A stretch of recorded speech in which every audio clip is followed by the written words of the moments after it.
A virgin mafia boss lived alone for 25 years, until a poor girl came begging for shelter at his gates during a storm. Traumatized by watching his parents tortured to death, he rules his empire from complete isolation, never allowing human touch. She becomes his personal chef to repay her father's debt, the very debt that got her father killed by the boss's own men. What she doesn't know is that every meal she prepares, he watches her through hidden mirrors, drawn to her in ways he can't understand. When an attacker targets her, the boss breaks his own rules, rushing to save her, revealing a man who's lethal to everyone but trembles at her touch.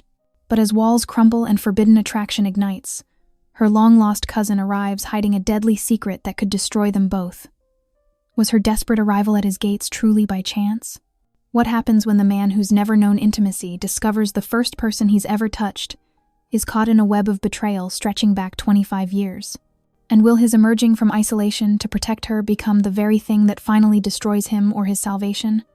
The thunder cracked overhead as rain lashed against the windows of the small Milan apartment. Alessia's keys clattered to the floor, her hand trembling at the sight before her. Her father's body lay sprawled across their worn living room rug, a dark stain spreading beneath him. "Papa?" Her whisper echoed in the deafening silence. The apartment smelled of copper and rain, the window left partially open, letting in the storm's fury. Heavy footsteps behind her made her spin around. Two men emerged from the shadows of the kitchen, one tall and lean, the other stocky with a boxer's build. Their expensive suits contrasted sharply with the modest surroundings. "Your father made some unfortunate choices, Miss Moretti," the taller one, Bruno, said with practiced smoothness. His companion, Vito, simply crossed his arms and smiled coldly. Alessia's legs threatened to give out. "What do you want?" "Your father borrowed substantial sums from the Castellano family." Bruno circled her slowly, lost it all at the tables. Then he made the grave mistake of trying to steal from Don Castellano himself. Lightning illuminated the room in harsh bursts, casting grotesque shadows on the walls. Vito stepped closer, his bulk blocking her path to the door. "You have 48 hours to produce the money," Bruno continued, "or..." He gestured casually toward her father's body. Alessia's mind raced. They all knew she couldn't possibly raise that kind of money. This was a death sentence. "Tick-tock," Vito spoke for the first time, his voice gravelly. "Better start counting those pennies, pretty girl." They left as silently as they'd appeared, leaving Alessia alone with her dead father and the storm. She forced herself to move, hands shaking as she grabbed a small duffel bag from her closet. Tears blurred her vision as she stuffed in some clothes, her passport, and the few pieces of jewelry her mother had left behind.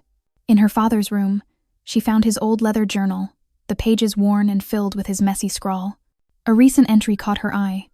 Desperate words about a mountain estate, a last chance for those seeking mercy from Don Castellano himself. Thunder boomed again as Alessia zipped up the bag, her father's journal clutched to her chest. The storm matched the chaos in her mind, but one thought crystallized with terrifying clarity. She had to find this estate. It was her only chance of survival. Her father's blood still stained the carpet as she took one last look at their home, knowing she could never return. The ancient bus groaned as it navigated the winding mountain roads, its headlights barely cutting through the deepening gloom. Alessia pressed her forehead against the cold window, clutching her father's worn journal. The torn map inside had become her lifeline, its coordinates pointing to what she hoped was sanctuary rather than certain death. Rain pelted the glass as mountains loomed ever closer. The other passengers had long since departed, leaving her alone with an elderly driver who kept glancing at her through the rearview mirror. Her wet clothes clung uncomfortably to her skin, a constant reminder of her desperate flight from Milan. The bus wheezed to a stop at a desolate rural station. "End of the line, signorina," the driver announced, his tone tinged with concern. "You sure this is where you want to be?" Alessia nodded, gathering her meager belongings. The path ahead stretched into darkness, bordered by dense forest. According to her father's scribbled notes, the Castellano estate lay hidden somewhere in these mountains. Hours passed as she trudged upward, her shoes caked with mud. The rain intensified, driving needles of cold through her thin jacket. Each step became a battle against exhaustion and terror. What waited at those coordinates? Mercy or execution? Lightning illuminated the path ahead, revealing massive iron gates that seemed to materialize from the gloom. The Castellano family crest, intricately worked into the metal, loomed above her. Security cameras swiveled silently, their red lights tracking her movements like predatory eyes. Alessia's legs trembled as she approached. The gates represented either salvation or doom. There would be no middle ground with the family that had ordered her father's death. Thunder crashed overhead as she raised her fist to the cold metal. "Please," her voice cracked as she pounded on the gates. "I seek audience with Don Castellano. Please, I have nowhere else to go."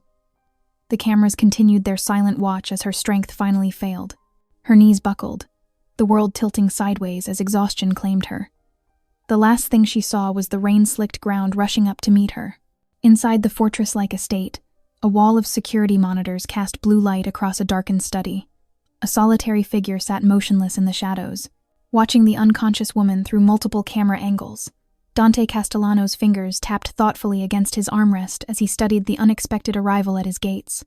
Alessia's eyes fluttered open, her head throbbing as unfamiliar silk sheets whispered against her skin. Sunlight streamed through floor-to-ceiling windows, illuminating a bedroom larger than her entire apartment in Milan. Crystal chandeliers cast rainbow prisms across pale blue walls, and antique furniture spoke of old money and refined taste. "Finally awake, I see." A stern voice cut through her confusion. Alessia bolted upright, instantly regretting the sudden movement as dizziness swept over her. An older woman in a crisp black dress stood at the foot of the bed, her silver hair pulled into a tight bun. "I'm Sophia, the housekeeper.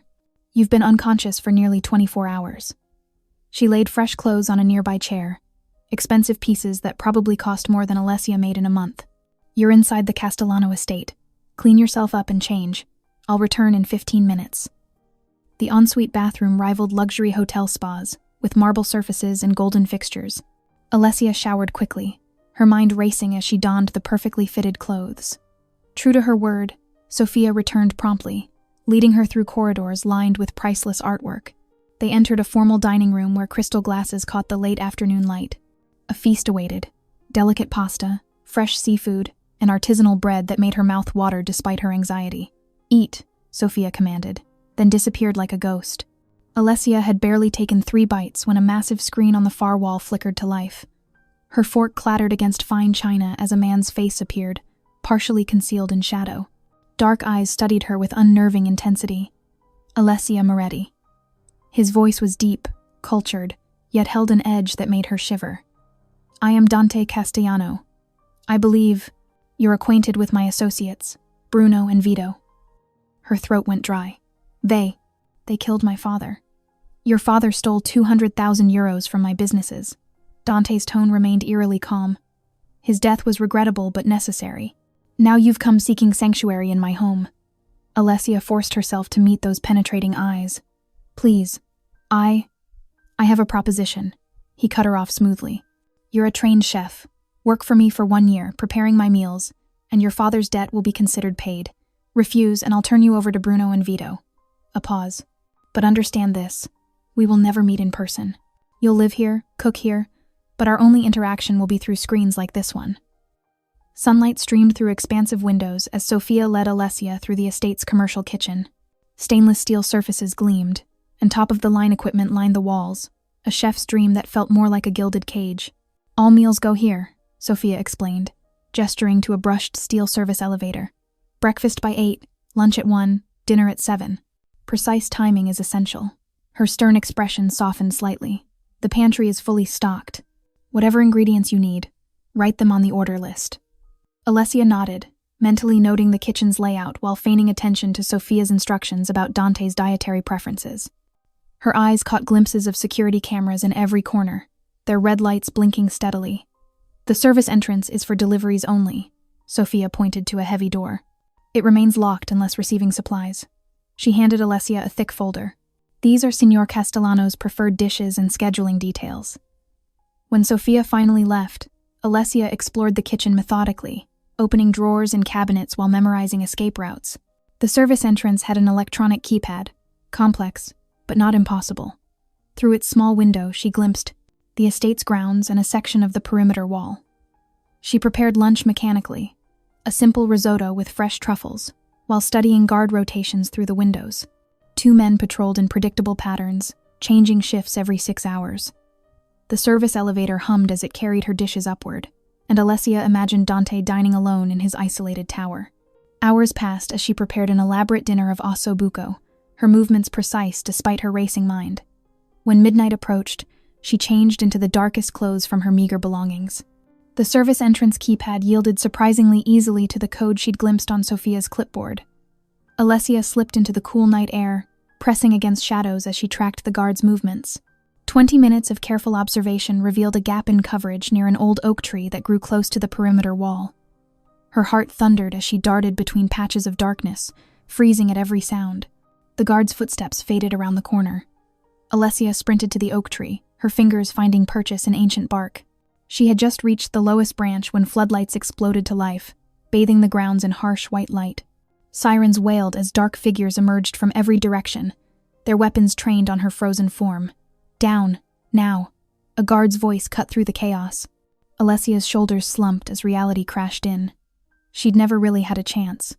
The guard's firm grip guided Alessia through winding corridors she hadn't seen during her failed escape attempt. Ornate wallpaper and priceless artwork blurred past as they descended deeper into the mansion's heart. Her wet clothes from the garden's dew clung uncomfortably to her skin, making each step a reminder of her failed bid for freedom. They stopped before massive double doors inlaid with dark wood and brass fixtures. The guard knocked 3 times before a deep voice responded from within. Enter. The study was a cathedral to wealth and power.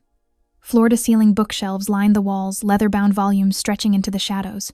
A massive desk dominated the space, behind which stood a tall figure partially concealed by darkness. This was Dante Castellano. No longer a face on a screen, but a flesh and blood presence that made the air feel heavy. Alessia Moretti. His voice carried the same authority it had through speakers, but now it resonated through her chest. Graduate of Le Cordon Bleu Milano, class of 2019. Professor Giovanni spoke highly of your innovative approach to traditional cuisine. She stiffened. How could he know that? Your mother, Elena, abandoned you and your father when you were 8. Dante moved slightly, lamplight catching the sharp angle of his jaw. She remarried in Florence, has 3 children now, never tried to contact you. Tears pricked at Alessia's eyes, but she forced them back. She wouldn't give him the satisfaction. Your father's gambling debts weren't just to my organization, Dante continued, his voice methodical. The Rizzo family had also extended him credit. Interesting that he chose to steal from me instead of them. He lifted a phone from his desk, pressing a button. The speaker crackled to life. Bruno, Vito. Each name carried the weight of command. Yes, Don Castellano. Their voices replied in unison. The girl's apartment. Gather everything of value or sentiment. Deliver it all to the estate by sunrise. He paused. And bring her father's body to our usual facility. I want no traces left. Consider it done, Don. The call ended with a click that echoed through the room. Dante finally stepped fully into the light, his tall frame imposing, dark eyes fixing on Alessia with predatory intensity. There is nowhere in Italy you can hide from me, he stated simply. You will stay, you will cook, and you will repay your father's debt with your service. The morning sun filtered through the Balanced kitchen windows as Alessia reviewed another detailed note about last night's dinner. 3 days had passed since her failed escape attempt, and each meal returned with precise commentary in elegant handwriting. The pasta was perfectly al dente, but the sauce lacks the depth my grandmother achieved with her herbs from Castellamare del Golfo. Alessia frowned. This was the 3rd reference to Sicilian home cooking, dishes she'd never find in any restaurant guide. She carefully measured saffron threads for the evening's seafood risotto, determined to master whatever memory of home haunted the mysterious dawn. The kitchen hummed with activity as she stirred the rice, adding ladleful after ladleful of hot stock. A splash of oil hit the pan wrong, and within seconds, flames leaped toward the hood vent. Alessia lunged for the fire extinguisher, but the grease fire spread rapidly across the stovetop. Thick smoke filled the air as she backed away, coughing. The flames climbed higher, licking at the cabinets. Her eyes stung as she desperately searched for something to smother the fire. The kitchen door burst open with a bang. A tall figure charged through the smoke. Dante Castellano himself. Before Alessia could process his presence, strong hands gripped her waist, pulling her away from the flames. She collided with his solid chest as staff rushed in with extinguishers, quickly containing the blaze. For the first time, she saw him clearly. Gone was the shadowed figure from the study. Dante stood over 6 feet tall, his powerful frame evident even through his tailored shirt. But it was his eyes that caught her, dark and intense, yet holding an unexpected vulnerability as they searched her face for signs of injury. His hands still rested on her waist, trembling slightly at the prolonged contact. This was a man unused to touching or being touched. The realization sent a shiver through her that had nothing to do with fear. They stood frozen, eyes locked in shared surprise at the intensity of the moment. Alessia felt his sharp intake of breath, saw something raw and unguarded flash across his features before his walls slammed back into place. He released her abruptly, stepping back as if burned. "Marco," he barked, his voice rough. The security chief materialized instantly. "Move her quarters closer to my wing," Dante ordered, already turning away. "For safety reasons." Marco nodded sharply as Dante strode from the kitchen, but not before Alessia caught one last glimpse of turmoil in those dark eyes. Morning light streamed through floor-to-ceiling windows as Alessia explored her new quarters, running her fingers along silk curtains and mahogany furniture. The suite dwarfed her old room, with a sitting area, walk-in closet, and luxurious bathroom featuring a deep soaking tub. The true treasure revealed itself when she opened the French doors, a private balcony overlooking meticulously maintained gardens. Below, fountains sparkled in the sunlight while carefully trimmed hedges created geometric patterns stretching toward distant mountains. A gentle knock announced Sophia's arrival. The housekeeper carried a silver tray with breakfast and a cream-colored envelope bearing the Castellano crest. "From Don Castellano," Sophia said, placing the tray on a delicate side table. Alessia opened the note, admiring the now familiar, elegant handwriting. "My sincerest apologies for yesterday's incident. Please resume your duties once repairs are complete. The secondary kitchen near the conservatory is at your disposal until then." With the main kitchen temporarily closed, Alessia ventured through the permitted wings of the mansion. Her footsteps echoed off marble floors as she discovered new spaces. A library filled with leather-bound volumes, a conservatory bursting with exotic plants, and finally, a music room that took her breath away. Afternoon sun painted golden streaks across a magnificent grand piano, its black surface pristine, despite apparent disuse. Fine art adorned the walls, old masters she recognized from her art history classes. She circled the room slowly, absorbing the quiet elegance. "No one's played it in 25 years, Sophia's voice startled her. But instead of reprimanding her presence, the housekeeper's stern facade softened. "Not since Dante's mother died. She was quite talented." That evening, Alessia prepared a simple dinner in the secondary kitchen, adding extra care to compensate for the limited space. With the meal, she left a note expressing gratitude for her new accommodations. On impulse, she included a small package containing a single cookie, her grandmother's traditional Sicilian almond recipe, passed down through generations. Later, security monitors captured Dante entering the dining room well after midnight. He read her note slowly, then unwrapped the cookie with careful movements. As he tasted it, the normally stoic Don's expression transformed, surprise, recognition, and something deeper flickering across his features before he quickly composed himself. But for that brief moment, the camera caught what Alessia never had: Dante Castellano looking utterly human. A week had transformed the kitchen into something from Alessia's wildest dreams.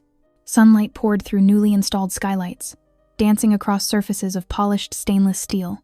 She ran her fingers along the commercial-grade Viking range, still wrapped in protective plastic, while Sophia checked off items from her clipboard. "Everything's been replaced," Sophia said, opening a cabinet filled with copper-bottomed pans. Don Castellano was quite insistent about the renovations. Alessia's eyes widened at the sight of a temperature-controlled wine refrigerator and a pasta maker that cost more than her father's car. On the marble counter, she found a handwritten note next to a bundle of fresh basil and deep purple eggplants. "Pasta alla norma," she read aloud, recognizing the traditional Sicilian dish. Below the request, Dante had added, "My mother's specialty." The simple mention of his mother sparked her curiosity. As she salted the eggplant slices, letting them drain their bitter liquid, Alessia penned a quick note. "I'd love to hear the story behind this dish." She worked methodically through the afternoon, the kitchen filling with the aroma of fresh tomato sauce and fried eggplant. The pasta came together perfectly, rigatoni coated in rich sauce, topped with golden brown eggplant and a snow of salted ricotta. After sending the dish up in the service elevator, Alessia was cleaning when the kitchen phone's sharp ring pierced the silence. She stared at it. In all her time here, it had never rung once. "Hello?" Her voice wavered slightly. "The pasta." Dante's voice came through, softer than she'd ever heard it. Gone was the commanding tone she'd grown accustomed to. "It smells exactly like hers." Alessia leaned against the counter, heart racing at this unexpected connection. "You asked about the story?" A long pause followed. "I was 8. She insisted I learn to cook, said a man should know his way around a kitchen. His voice grew distant with memory. We'd make it together every Sunday. She'd let me fry the eggplant, though I'd always burn the first batch. The warmth in his voice made her smile, imagining a young Dante standing on tiptoes to reach the stove. Your mother sounds wonderful. She was. 3 simple words heavy with loss. Suddenly, quick footsteps echoed through the phone line. Don Castellano, Marco's urgent voice interrupted. The Rizzo family, they've breached the Western Territory. The transformation was instant. How many? Dante's voice turned to ice. 3 cars spotted near the warehouse district. Send in the cleanup team. No survivors. I want their bodies as a message. He caught himself, remembering Alessia on the line. The phone went dead. Alessia stood frozen, the receiver cold in her hand. The man who shared childhood, memories of cooking with his mother had vanished, replaced by someone who ordered deaths as easily as she ordered ingredients. The kitchen's warmth suddenly felt stifling. Dawn brought an unusual tension to the Castellano estate. From her kitchen window, Alessia watched guards patrol the grounds in doubled numbers, their hands never far from their weapons. The morning mist couldn't hide the military precision of their movements. As she assembled ingredients for breakfast, 2 guards passed by the kitchen's service entrance, their hushed conversation carrying through the cracked window. Entire Rizzo crew, wiped out at the warehouse. Heard it was brutal. Don Castellano's message was clear. Alessia's hands trembled as she cracked eggs into a bowl. She'd witnessed Dante's transformation last night, from sharing tender memories to ordering executions in the same breath. The whisk moved faster in her grip, beating the eggs with unnecessary force. She prepared his usual breakfast, an omelet with fresh herbs and Italian cheese, but something made her pause before sending it up. On impulse, she added a plate of warm cornetti, the sweet pastries her grandmother made whenever someone needed comfort. Beneath the covered dishes, she slipped a note. Please stay safe. The morning passed in a blur of prep work until Sophia appeared, carrying a thick manila envelope. From Don Castellano, Sophia said, her expression unreadable. Inside, Alessia found photographs, old Polaroids of dishes she recognized as traditional Sicilian cuisine. Dante's elegant handwriting filled the margins with details about each one. Mother's Easter lamb. Sunday dinner, age 7. Last Christmas together. Her heart ached at the implicit trust in sharing these memories. While gathering ingredients for the first recipe, his mother's braciole, Alessia reached for dried oregano behind the spice rack. The panel shifted unexpectedly under her touch. She froze. Behind the loose panel, gleaming, in the kitchen light, was a 2-way mirror. Through it, she had a perfect view of the formal dining room where Dante took his meals. Understanding dawned. He'd been watching her cook, perhaps seeking connection through the safety of distance. Hours later, after delivering a perfect recreation of his mother's braciole, Alessia deliberately returned to the kitchen for forgotten herbs. Her heart pounded as she noticed movement in the dining room through the mirror. Dante stood there, no longer hiding in shadows. The setting sun through the dining room windows illuminated his powerful frame, the sharp angles of his face softened by an expression she'd never seen before. Their eyes met through the glass, neither looking away. Slowly, deliberately, Alessia raised her hand to the mirror's surface. The cool glass pressed against her palm as she watched Dante, waiting. For endless seconds, he remained still. Then, with visible hesitation, he stepped closer, his hand lifted, trembling slightly, and pressed against the glass opposite hers. Through 2 inches of glass and years of isolation, they connected. Morning light spilled through Alessia's balcony windows as Sophia entered, carrying a cream-colored envelope on a silver tray. The formal invitation inside, written in Dante's precise hand, requested her presence in the music room at 8 that evening. Throughout the day, the estate hummed with unusual activity. Staff members moved purposefully through the halls, carrying fresh flowers and polishing brass fixtures. Through the kitchen window, Alessia watched a piano tuner arrive, his worn leather case clutched carefully to his chest as guards escorted him inside. She prepared dinner with extra care, a light risotto primavera that wouldn't sit heavily during the evening ahead. Her hands shook slightly as she arranged the plates, wondering what tonight might bring. After sending up dinner, Alessia returned to her rooms to find a garment bag laid across her bed. Inside was a deep burgundy dress that whispered against her skin as she slipped it on. The mirror reflected someone both familiar and strange, still her, but transformed by the elegant simplicity of the dress. At precisely 8, Marco appeared to escort her through the mansion's winding corridors. The music room doors opened silently, revealing warm lamplight and the gleaming curves of the grand piano. Dante sat in his usual shadows, but something was different. He'd positioned himself where strips of light touched his shoulders, voluntarily emerging from complete darkness. "Thank you for coming," he said, his deep voice less guarded than usual. "I owe you an explanation for many things." Alessia remained silent, sensing the weight of what was to come. 25 years ago, my parents were murdered in this house. His hands clenched on the armrests. My mother. She was kind, too trusting. The Rizzo family used her compassion against us. They gained access through her charity work, waited until our guards were changed. Then, he drew a shaking breath. They made me watch. The space between them filled with the echo of that long-ago horror. Since then, I've maintained distance. No direct contact. No weakness they could exploit. His eyes met hers briefly. Until the fire. Until you. He gestured toward the piano. "Would you play something?" Alessia moved to the bench, touching the keys tentatively. "I only know simple pieces, and not well." Dante rose slowly, each movement measured as he approached. He settled beside her on the bench, leaving careful space between them. His fingers touched the keys with surprising grace, drawing forth a gentle melody. "My mother taught me," he explained softly. "For 25 years, this piano has been silent. Perhaps." He shifted slightly, demonstrating a simple pattern of notes. "Would you like to learn?" Alessia watched his hands move across the keys, feeling the significance of this moment. Dante Castellano, who hadn't allowed anyone near him in decades, sitting close enough that she could feel the warmth radiating from his body. She placed her hands on the keys, mirroring his position. "Show me," she whispered. Morning sunlight streamed through the floor-to-ceiling windows of Dante's private dining room as Marco stood rigidly before his boss, tension radiating from his stance. "You're compromising everything we've built," Marco said, his voice tight with concern. "Last night in the music room, that's exactly how they got to your parents. Through emotional weakness." Dante's fingers tightened around his coffee cup. "Choose your next words carefully. The Rizzo family is watching. They've noticed your pattern changing." Marco pulled out his tablet, showing surveillance photos. "Your isolation was our greatest strength. Now they see possibility. Vulnerability." "I don't need reminding of my parents' fate," Dante said, his voice dangerously low. "Then remember it. The girl Alessia, she could be useful. The Rizzos are planning something. If we position her correctly, make it seem like she's vulnerable." The coffee cup shattered against the wall. Before Marco could react, Dante had him pinned, forearm pressed against his throat. "If you ever suggest using her as bait again," Dante growled, "our years of loyalty won't matter."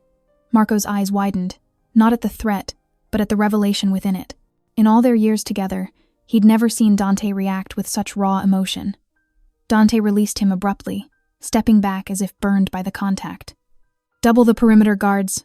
Full surveillance activation." He turned sharply, retreating toward his private wing. "No one approaches her. No one." In her quarters, Alessia found a leather-bound book outside her door, ancient Sicilian poetry, its pages marked with small notes in Dante's precise handwriting. She traced his annotations, feeling the pressure of his pen through the paper, imagining his hands moving across these same pages. The afternoon sun beckoned her to the herb garden, her favorite spot on the grounds. Sophia had given her permission to harvest fresh herbs, understanding how a real chef needed to select ingredients personally. Alessia knelt among the fragrant plants, basket beside her, selecting perfect sprigs of rosemary and thyme. The first alarm made her jump. Then another joined it, and another, until the air filled with their urgent wailing. Movement caught her eye, a dark figure scaling the garden wall with practiced ease. Alessia's heart pounded as she tried to process what she was seeing. The figure dropped to the ground with cat-like grace, already moving toward her with clear purpose. She heard shouts from the guards, saw them racing across the grounds, but they were too far. The intruder reached her before she could run, gloved hand grasping her arm. Metal glinted, a weapon pressed against her ribs. "Don't scream," a voice whispered. "This can be quick." Time seemed to slow. She saw guards raising their weapons but holding fire, unwilling to risk hitting her. She heard Sophia screaming from the terrace. She felt the cold press of metal through her thin shirt. Then another sound cut through the chaos, the distinctive click of a safety being released. Alessia looked up to see Dante standing on the terrace, weapon raised with absolute stillness. Gone was any trace of the man who'd sat beside her at the piano last night. This was Don Castellano, head of the family, dealer of death. His eyes met hers for a fraction of a second. In that moment, she saw something she never expected: raw fear. Not for himself, but for her. The gunshot cracked across the garden like thunder. The intruder's grip loosened. Alessia felt warm wetness spray across her face as the figure crumpled beside her, a perfect hole centered in their forehead. Dante hadn't hesitated, hadn't negotiated, had simply eliminated the threat to her with lethal precision. Guards swarmed the garden as Dante descended the terrace steps, weapon still raised, eyes scanning for additional threats. His hands, so gentle on piano keys the night before, held the gun with familiar expertise. The guards rushed Alessia through the mansion's service entrance, her legs trembling as shock set in. Sophia appeared with a warm blanket, wrapping it around Alessia's shoulders, while wiping blood spatter from her face with gentle strokes.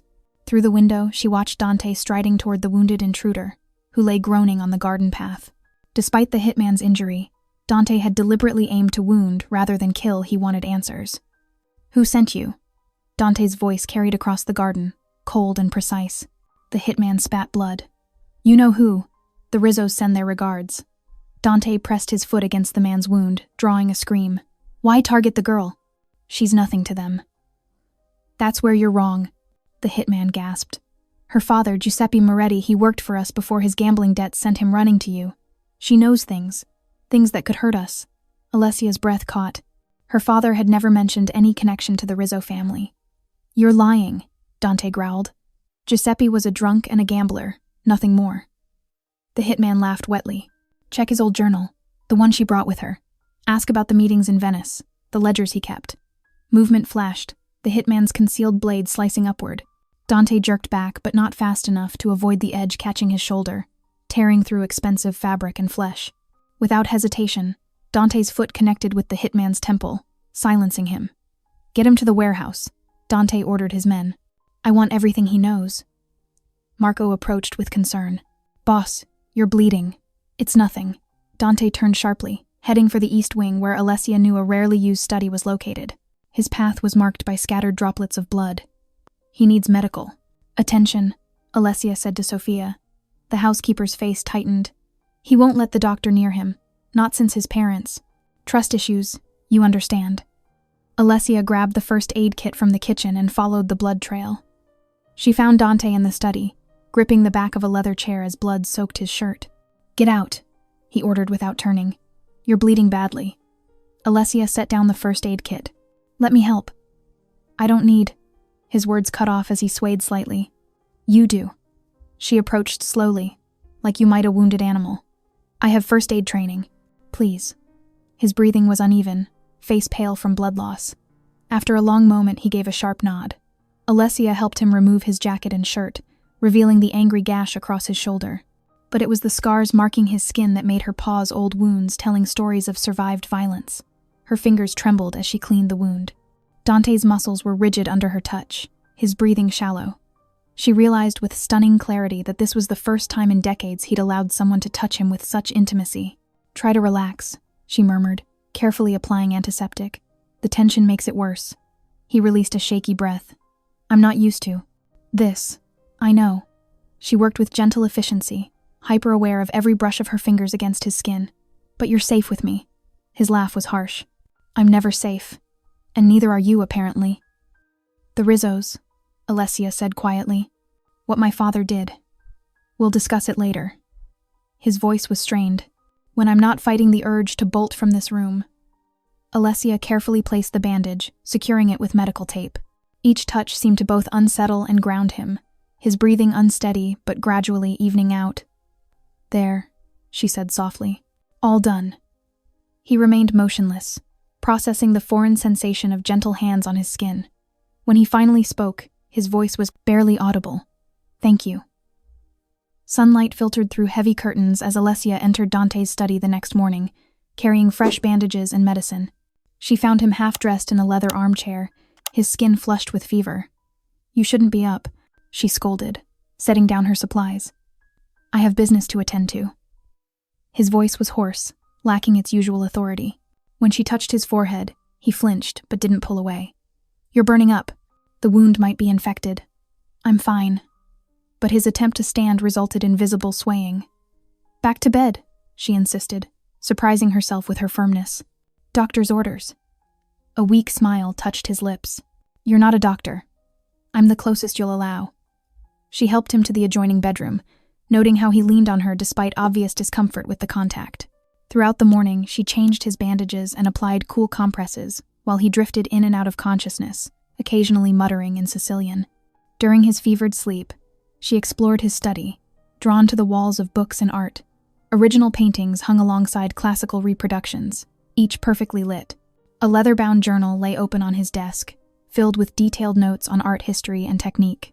She found more journals, each dedicated to different subjects: music theory, Renaissance architecture, Russian literature. Self-taught.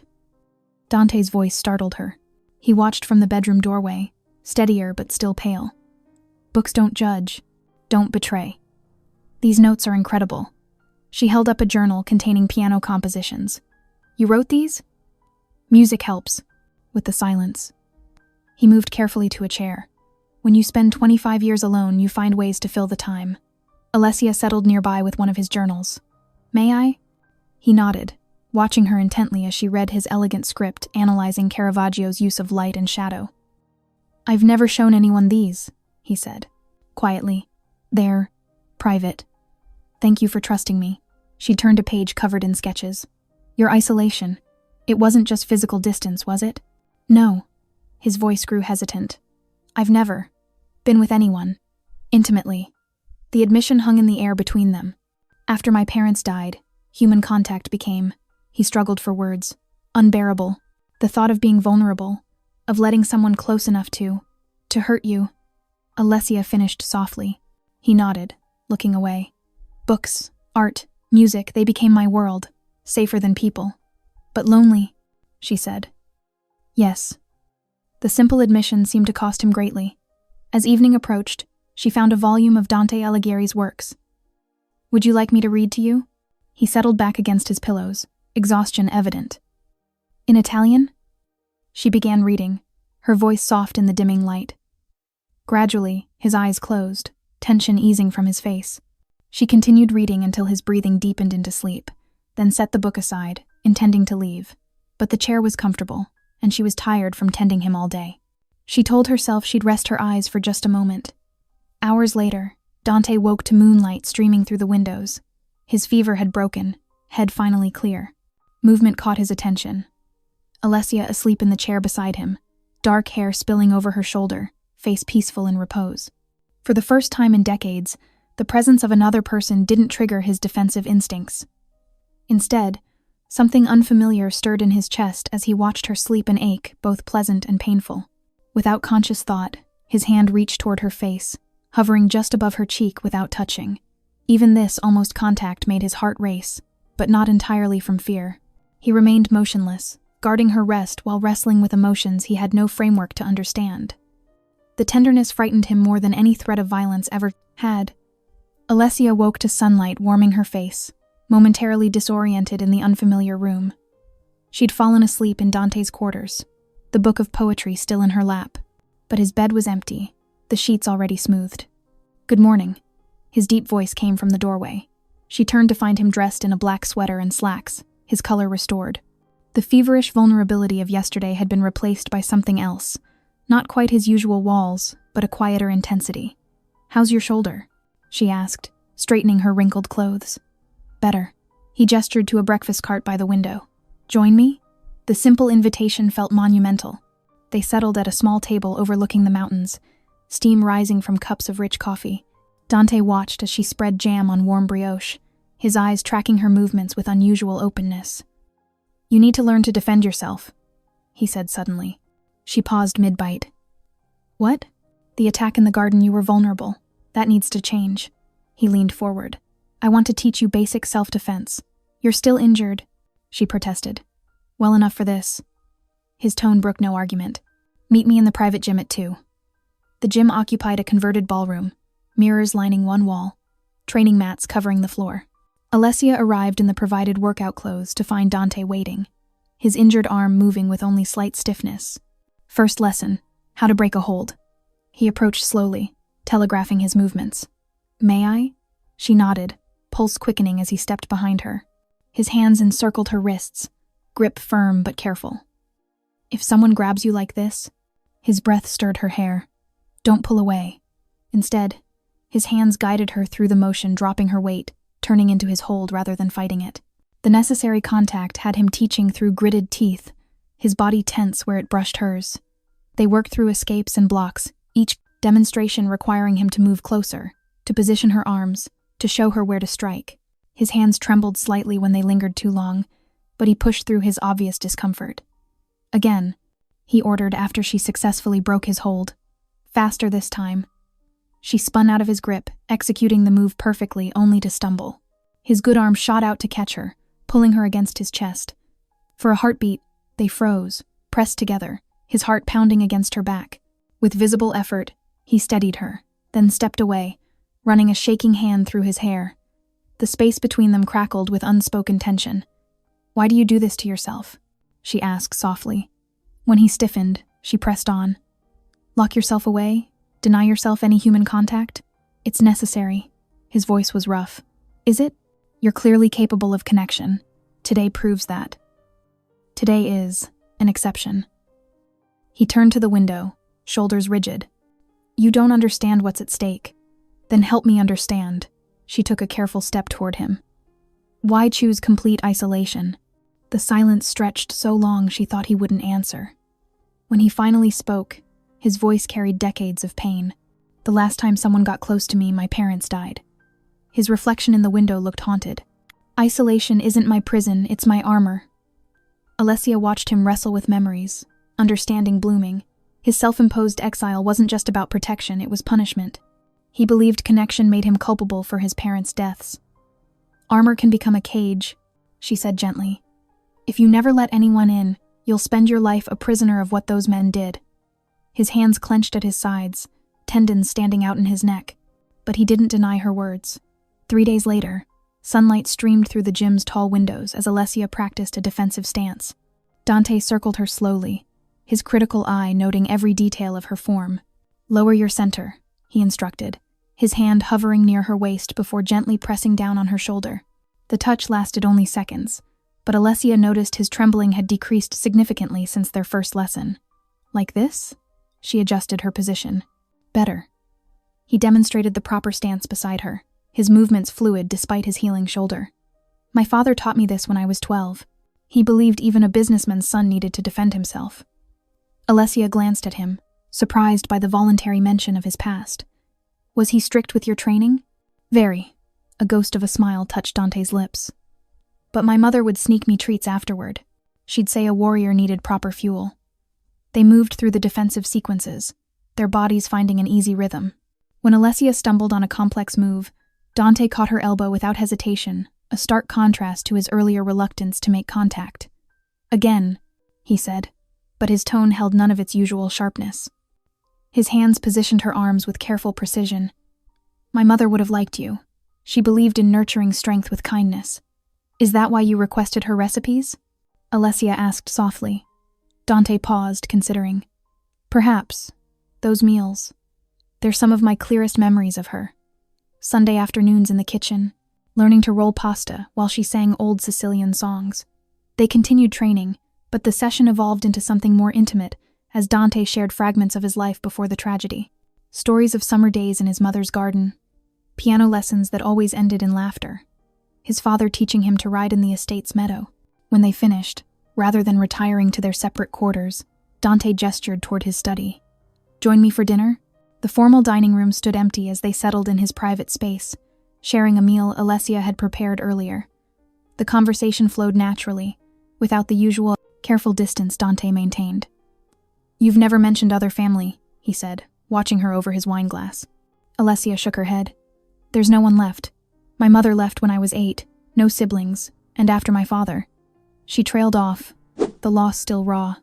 "Actually," Dante set down his glass, "I may have information about that." She looked up sharply. "What do you mean?" "I had my people looking into your background after the Rizzo attack. They found someone, your cousin Lucia. She's living in Naples." "Lucia?" Alessia's hand trembled as she set down her fork. "I haven't seen her since we were children. After her parents died, she just disappeared. She's working as an art curator now. My sources say she's been trying to locate you as well." Tears welled in Alessia's eyes as the weight of not being completely alone in the world settled over her. "I can't believe you did this." Dante's expression softened as he watched a tear trail down her cheek. Without his usual hesitation, he reached across the table, his fingers trembling slightly as they brushed her skin, wiping away the tear. The tender gesture froze them both. Alessia's breath caught as his hand lingered on her cheek, his thumb tracing a gentle path along her jaw. Their eyes locked, the air between them charging with unspoken possibility.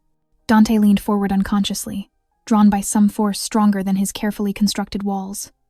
Alessia remained perfectly still, watching the battle play out in his eyes as their faces drew closer. At the last moment, when their breath mingled in the narrow space between them, Dante jerked back. His hand fell away as decades of conditioning warred with raw desire.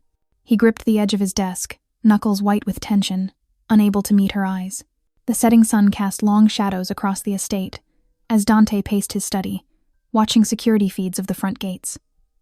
"Every visitor undergoes extensive screening," he explained to Alessia, his fingers drumming against his desk. "Given the Rizzo situation, we're taking extra precautions with your cousin." Alessia nodded, too excited about reuniting with Lucia to focus on security protocols.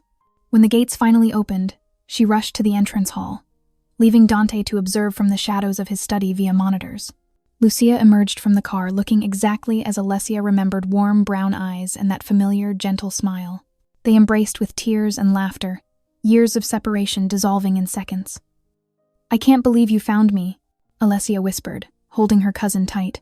"I never stopped looking," Lucia replied, her voice thick with emotion. From his vantage point, Dante studied their reunion with growing unease. Something in Lucia's posture struck him as practiced, her emotional displays just slightly too perfect. At dinner, served in the formal dining room, Lucia charmed everyone with stories of their childhood adventures. "Remember that summer in Tuscany, when we snuck into the neighbor's orchard to steal peaches?" Alessia laughed, but Dante's attention sharpened. According to his intelligence, Lucia's family had never traveled to Tuscany. He watched her carefully, noting how she deflected questions about her life after her parents' deaths. Sophia served dessert as Lucia regaled them with another tale. "That Christmas when your father dressed as Santa." "In the blue suit," Alessia interjected, grinning. "Red," Lucia corrected smoothly. "It was definitely red." Dante's hand tightened on his wine glass. His investigation had uncovered photos of that Christmas. The suit was unmistakably blue. After dinner, Lucia retired early, citing travel fatigue. Alessia lingered in the garden, processing the emotional reunion. Dante found her there, moonlight silvering her hair as she stood among his mother's roses. "Happy?" he asked softly, coming to stand beside her. "More than I can express." She turned to him, eyes bright. "Thank you for finding her, for bringing her here." The genuine gratitude in her voice made his chest ache. Despite his suspicions about Lucia, he couldn't regret anything that brought such joy to Alessia's face. "You've changed everything," he admitted, voice rough. "My careful isolation, my rules, my walls. None of them matter anymore when you look at me like that." Alessia stepped closer, drawn by the vulnerability in his tone. "Maybe some walls need to fall." His breathing quickened as she raised her hand to his cheek. For once, he didn't flinch at the contact. Instead, he leaned into her touch, eyes closing briefly. When he opened them again, the intensity of his gaze stole her breath. Slowly, giving him time to retreat, she rose on her tiptoes. Their lips met in the gentlest brush, testing, exploring this new territory. Dante remained perfectly still for a heartbeat, then something broke loose inside him. His arms wrapped around her waist, pulling her closer as the kiss deepened. Years of denied passion poured out as his mouth claimed hers with increasing urgency. When they finally parted, both breathing heavily, he pressed his forehead to hers. "I've survived by feeling nothing for 25 years, he confessed, voice raw. "Now I feel everything, and it terrifies me more than death." Alessia stroked his cheek, understanding the magnitude of his admission. Without another word, he took her hand and led her toward his private quarters. At his door, he paused, giving her one last chance to retreat. Instead, she reached up and kissed him again, soft and sure. They crossed the threshold together, the door closing behind them on a night of firsts, first intimacy, first vulnerability, first true connection in a quarter-century of isolation. Sunlight filtered through heavy curtains as Dante stirred, momentarily disoriented by the unfamiliar warmth beside him. Alessia slept peacefully, dark hair spilling across his pillow. He studied her face, marveling at how natural it felt to wake, with her there, despite 25 years of enforced solitude. When her eyes fluttered open, she smiled softly. "Good morning." "I've never shared a morning with anyone," he admitted, voice rough with emotion. His fingers traced her cheek with newfound confidence, the trembling barely noticeable now. They stayed in bed, talking as morning light grew stronger. Dante spoke of his parents, his father's strength, his mother's passion for music. "The night they died," he said quietly. "I was 18. Mother had invited a new piano instructor to the house. We didn't know he worked for our enemies." Alessia listened as he described finding their bodies, how that moment transformed him. "I rebuilt everything from this room," he explained. "Used technology, intermediaries, created an empire larger than my father's, but with walls no one could breach. Until now," she whispered, touching his face. "Until you." He kissed her palm, then sighed as his phone buzzed. "My captains are waiting. Quarterly revenue review." "You don't have to hide your schedule from me," Alessia assured him. Dante dressed with careful precision, armor going back on. "I'll be in the East Wing conference room until afternoon." The disclosure felt monumental, sharing his movements after decades of secrecy. After he left, Alessia found Lucia in a restricted hallway, studying a family portrait. "This area is off limits," Alessia warned. "I got turned around," Lucia smiled apologetically. "This must be Dante's parents? You can see where he gets his intensity." They retreated to the garden, sharing tea while Alessia tried to explain her feelings for Dante. "He's two different people sometimes, the ruthless Don and the gentleman who holds me like I'm precious." "Love's complicated," Lucia said sympathetically, "especially with powerful men." "It's more than power," Alessia insisted. "He's brilliant, wounded, capable of such tenderness despite everything he's endured. I know his world is violent, but you love him anyway," Lucia finished, squeezing her hand. Evening found Alessia carrying tea to Dante's study. Through the door, she heard his cold voice giving orders. "I want every Rizzo warehouse on the docks burned. Send a message they touch what's mine. I destroy what's theirs." She waited until the call ended before entering. Dante stood at the window, shoulders rigid. "You heard that?" "Yes." She set down the tea tray. He turned, eyes haunted. "That's who I am, Alessia. A monster who orders death over business disputes." "No." She approached slowly. "You're a man who protects what's his, who builds walls to survive but lets me see behind them, who plays piano in the dark and kisses me like I'm salvation." His breath caught as she reached for him. This time, when he pulled her close, there was desperate need in his touch. They made love with fierce intensity, all barriers stripped away. "You're the only person who's seen all of me and stayed," he whispered afterward, face buried in her hair. "I'll always stay," she promised, holding him closer. Neither noticed the shadow passing their door, or the slight figure silently documenting security patterns while the estate slept. Dawn barely touched the mountain peaks when Marco burst into Dante's study, his face tight with urgency. "The Rizzos hit our shipping operation in Naples. 3 vessels destroyed, millions in cargo lost." Dante's fingers tensed on his desk. "Details. They breached security through inside help. Our dock supervisor was found with his throat cut." Marco hesitated. "Don Castellano, you'll need to handle this personally. The Port Authority wants to meet with you directly." 25 years of calculated isolation warred with necessity. Dante's jaw clenched as he activated the estate's surveillance feeds, checking each monitor before rising. Arrange transport. Double the security detail. In their bedroom, Alessia stirred as Dante packed a small leather bag. "What's wrong?" "Business. Requires my presence in Naples." He moved to the window, scanning the grounds. "I've never left the estate since..." He stopped, shoulders rigid with tension. Alessia touched his arm gently. "Since your parents?" "Yes." His voice was rough. "I've built everything from within these walls. But now..." He turned, cupping her face. "I'm giving you full access to my private quarters while I'm gone. The safe room behind the study, if anything feels wrong. Marco's adding guards, but trust your instincts." "How long will you be gone?" 24 hours at most." He pressed a key into her palm. "This opens everything in my wing. Use it if needed." As sunrise painted the mountains gold, Alessia watched from their balcony as Dante's motorcade disappeared down the winding road. The estate felt different without his commanding presence. Through morning, she noticed Lucia's unusual attention to the security changes. Her cousin appeared casually in restricted areas, asking seemingly innocent questions about patrol schedules. "I just worry about you both," Lucia explained when Alessia mentioned it. "This feud with the Rizzos sounds serious." By afternoon, Lucia suggested they share wine in the garden. "To calm our nerves," she smiled, pouring rich red liquid into crystal glasses. The wine tasted slightly bitter, but Alessia attributed it to the vintage. Within minutes, however, unnatural drowsiness crept through her limbs. Her vision blurred as she struggled to focus on Lucia's increasingly distant face. "Something's wrong," Alessia slurred, trying to stand.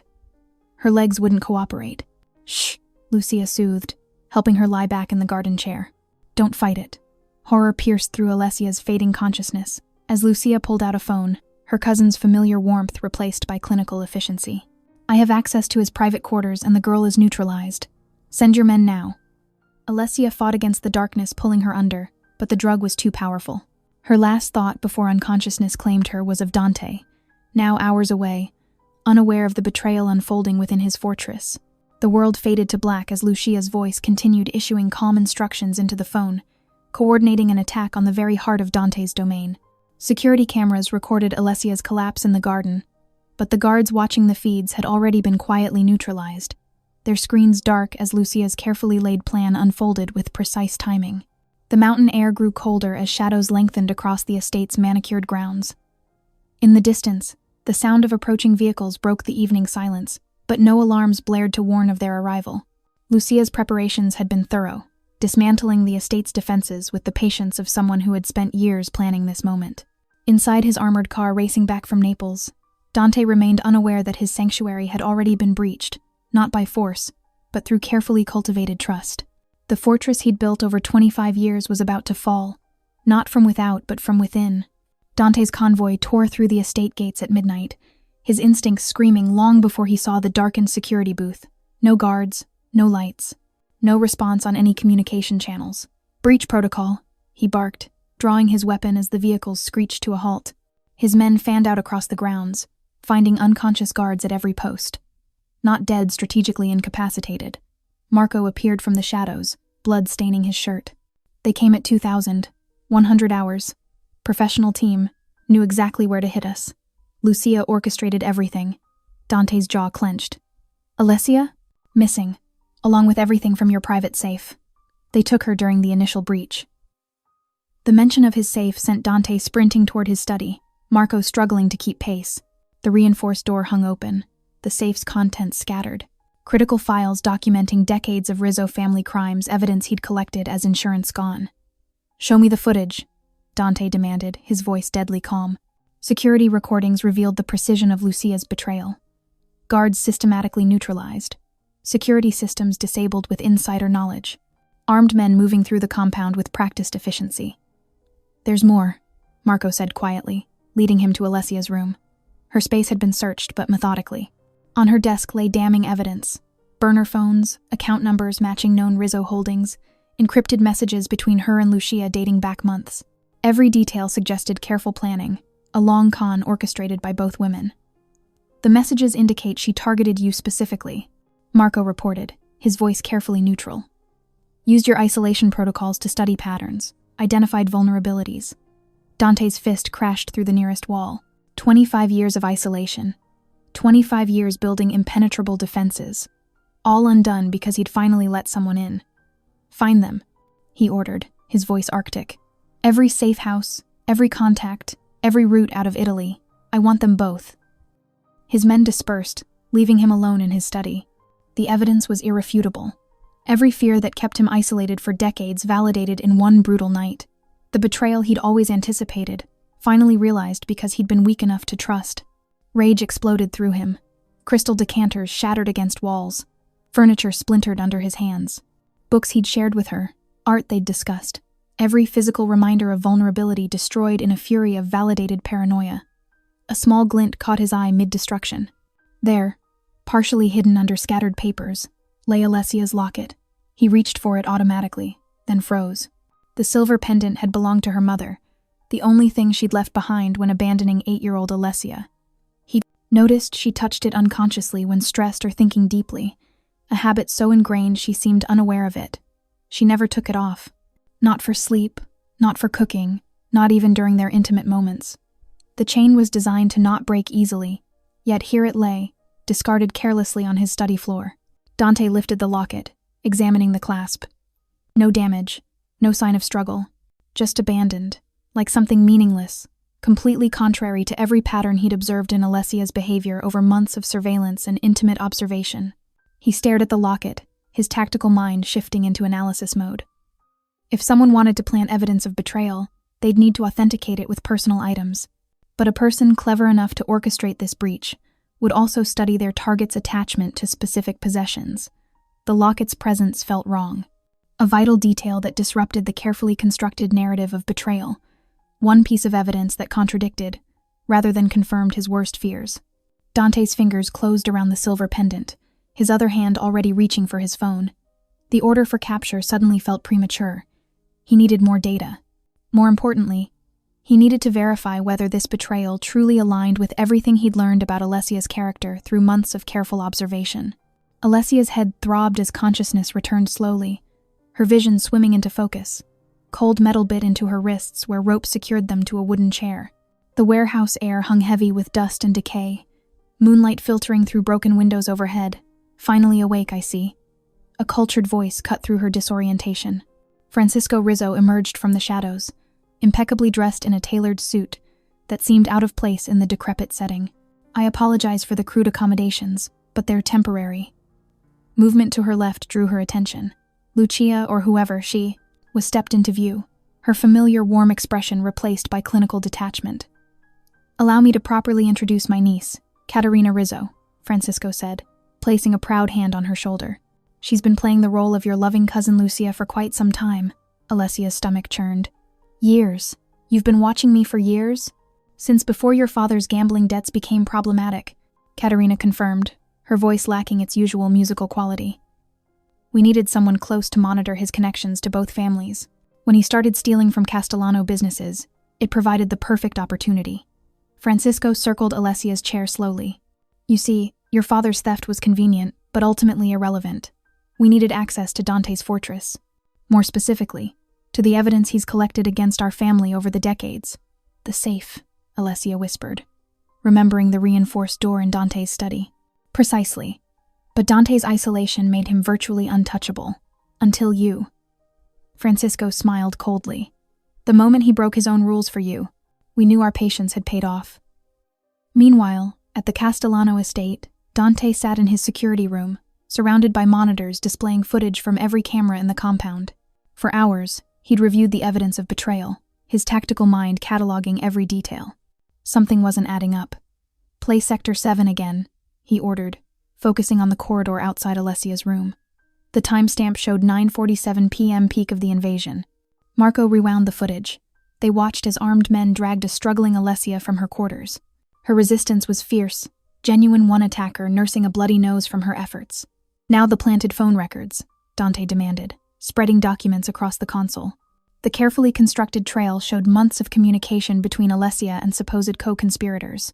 Too carefully constructed. The timestamps don't match, he muttered, comparing the records to known surveillance data.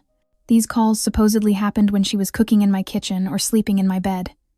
He pulled up footage of Lucia Caterina during her stay. Subtle patterns emerged. Her careful noting of security rotations, the way she tested different access points while appearing to wander aimlessly. Professional tactics disguised as innocent curiosity. It was never about Alessia, Dante realized, pieces clicking into place. She was the key to breaching the compound, nothing more.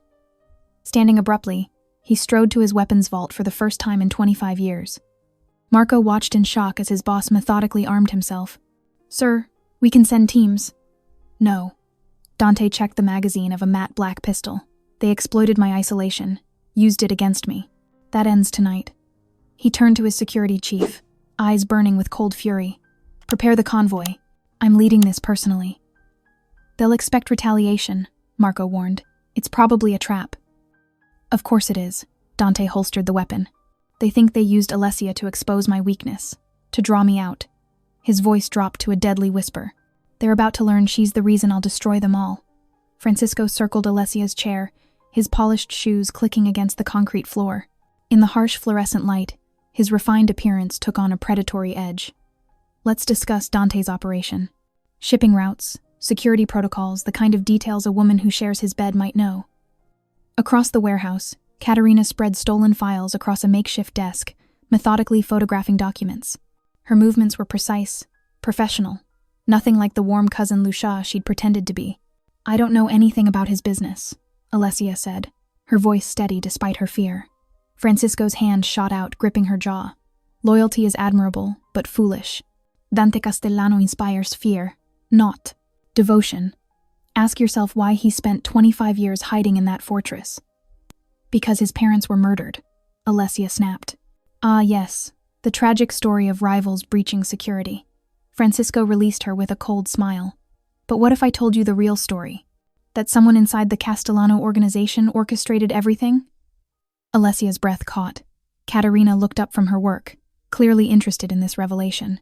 "Someone very close used Dante's mother's compassion against her," Francisco continued. "Someone who spent 25 years nurturing Dante's trauma, keeping him isolated, using that isolation to control the family's operations from the shadows." The implications hit Alessia like a physical blow. Someone had not only murdered Dante's parents, but had manipulated his grief for decades, turning his sanctuary into a prison. "Who?" she demanded. Francisco's smile widened. "Ask yourself who benefits most from Dante's isolation. Who's had 25 years of unfettered access to family operations while the Don hides in his fortress?" Meanwhile, at the Castellano estate, Dante stood in his tactical room, a space unused for decades. Maps and satellite imagery of the Rizzo compound covered the walls. 24 of his most trusted soldiers waited for orders, while Marco reviewed security footage from their surveillance teams. "The warehouse is heavily guarded," Marco reported, highlighting defensive positions on the display. "At least 30 men. They're expecting retaliation."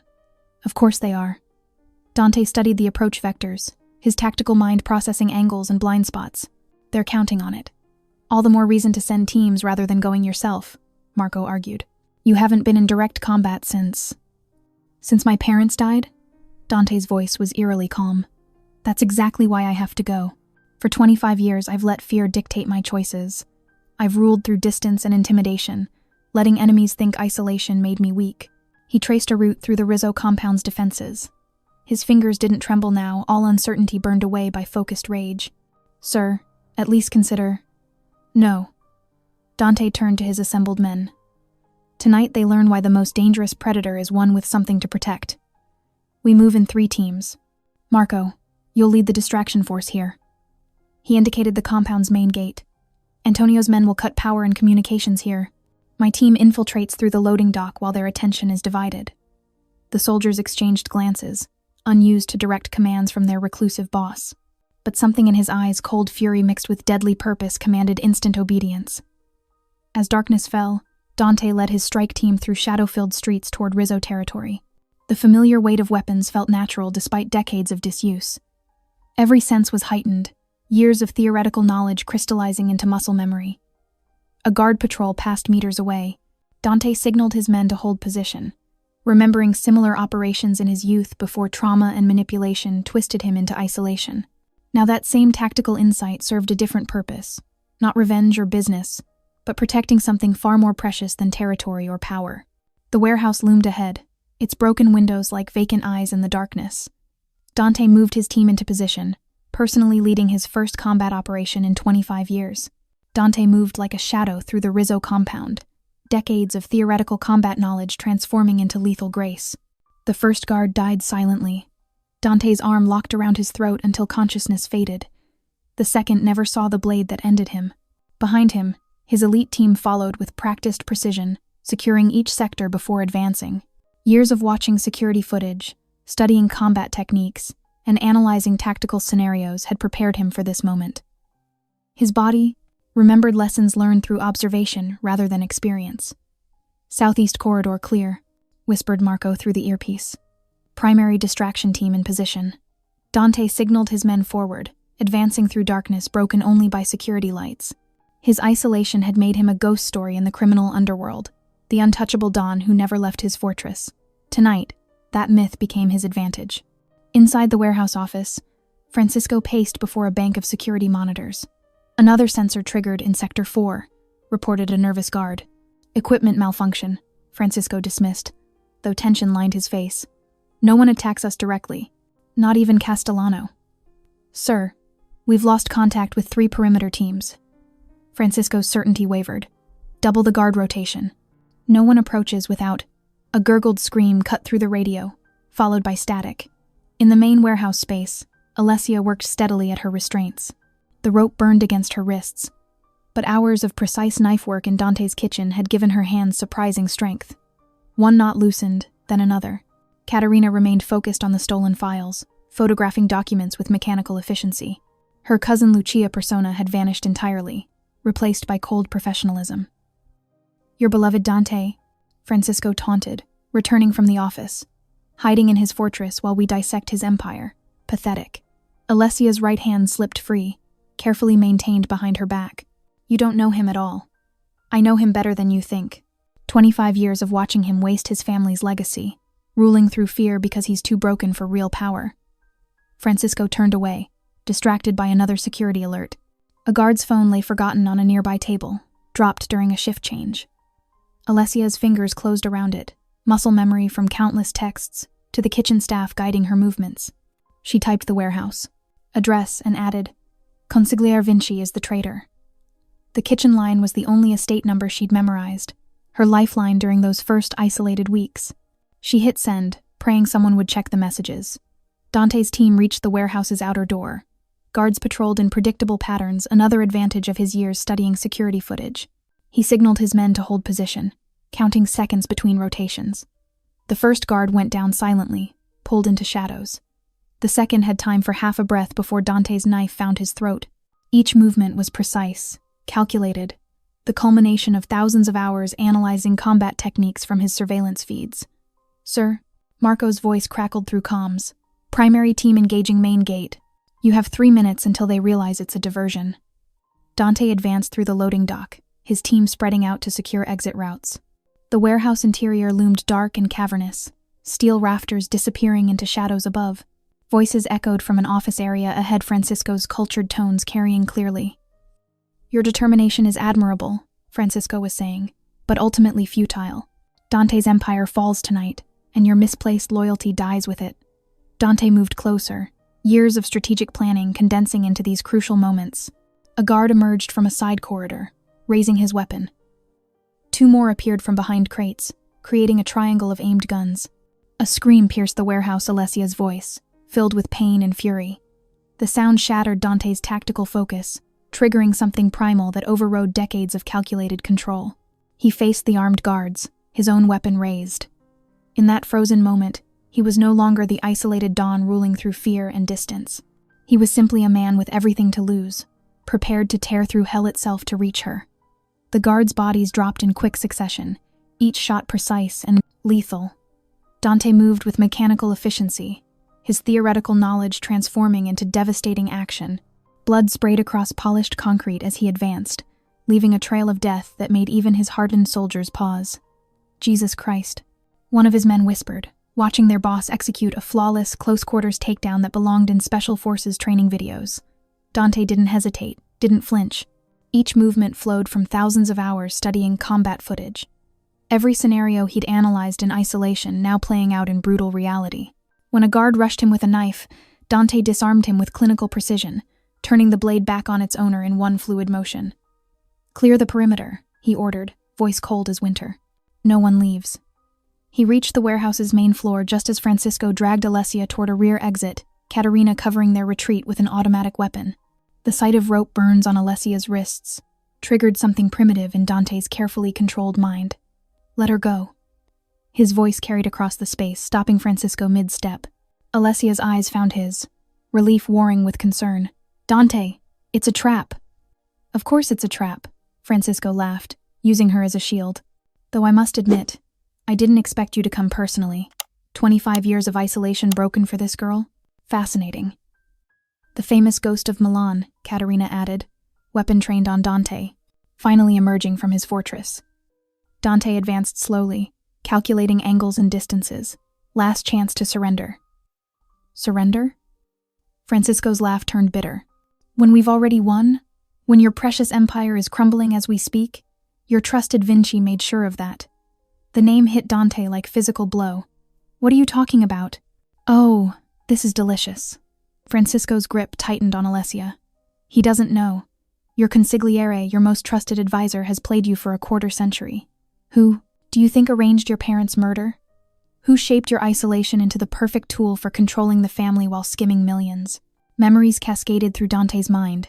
Vinci's careful nurturing of his paranoia, his subtle encouragement of isolation, his filtering of all outside contact. 25 years of manipulation snapped into focus with crystalline clarity. A gunshot cracked through the warehouse. Francisco's eyes widened in surprise as blood bloomed across his chest. He released Alessia, staggering backward, as Marco emerged from the shadows, weapon still raised. Caterina swung her weapon toward the new threat. Dante moved instantly, tackling Alessia clear as bullets sparked off concrete. More shots rang out as his men engaged from multiple positions, forcing Caterina to retreat. Are you hurt? Dante's hands moved over Alessia, checking for injuries while maintaining tactical awareness. I'm okay. She gripped his arms, anchoring herself to his solid presence. But Vinci... His phone buzzed with urgent priority. The caller ID showed his secondary security chief at the estate. Sir, we have multiple federal tactical teams approaching the main gates. Rival families are positioning forces on all access roads. Someone leaked everything: security protocols, evidence of operations, banking records. Dante's jaw clenched. Vinci. He's gone, sir. Cleared out his office and disappeared an hour ago. Left a message. Thanks for making it so easy. Marco approached, expression grim. Compound secure, but we intercepted police chatter. They're moving on all known Castellano properties. We're cut off from the estate. Dante pulled Alessia closer, mind racing through options. Everything he'd built over 25 years was being systematically dismantled by the man he'd trusted most. His fortress had become a trap, his isolation transformed into the perfect blind spot for betrayal. Sir, Marco pressed, we need to move. Now. Alessia's hand found his, squeezing gently. The touch grounded him, cutting through decades of ingrained paranoia and defensive isolation. He might have lost his empire, but he'd found something far more valuable to protect. Get us to the extraction point, Dante ordered. We're not finished yet. The mountain paths twisted through dense forest, each step calculated to avoid detection. Dante led their small team along forgotten trails, his intimate knowledge of the terrain finally serving a purpose beyond isolation. Alessia stayed close behind him, her presence both comforting and concerning. He'd spent decades avoiding attachment, and now his greatest strength was also his most terrifying vulnerability. Marco's voice crackled through their secure comms. Federal vehicles still surrounding the main gates. Vinci's playing host, acting like he's been working with them for months. Through high-powered optics, they watched Vinci guide agents through the estate's grounds. The betrayal burned in Dante's chest, decades of manipulation crystallizing into pure rage. He'd trusted this man, allowed him to shape his paranoia and isolation into the perfect shield for corruption. There's a tunnel system, Dante explained quietly. Built during World War II, expanded by my father. Access points were sealed off years ago. Vinci doesn't know they exist. They located the hidden entrance beneath thick undergrowth. The tunnel air was stale, heavy with history and secrets. Their flashlights revealed ancient stone walls leading deeper beneath the estate. Alessia's hand found Dante's in the darkness, steadying him as old memories threatened to surface. The vault's this way, he whispered. My father was paranoid, but brilliant. Kept evidence on everyone insurance against betrayal. The vault itself was a masterpiece of old-world engineering, its mechanisms requiring specific knowledge to bypass. Inside, rows of carefully preserved documents chronicled decades of criminal enterprises. But more importantly, they found Vinci's original correspondence with rival families, planning the murder of Dante's parents and his subsequent manipulation. He orchestrated everything, Dante said, rage making his hands tremble. My isolation, my paranoia, he shaped it all to maintain control. They made their way through maintenance passages to Dante's study, where surveillance showed Vinci had made himself comfortable, drinking Dante's wine while coordinating with federal agents. The familiar space, once Dante's sanctuary, now felt tainted by betrayal. When they burst in, Vinci's shock was almost comical. The glass of wine slipped from his fingers, shattering on imported marble. Impossible, he breathed. You're supposed to be dead? Trapped? Running? Dante emerged from shadows he'd hidden in for 25 years. You taught me too well, Antonio. Taught me to plan for every betrayal. Vinci's hand moved for his weapon. They'll never believe you over me.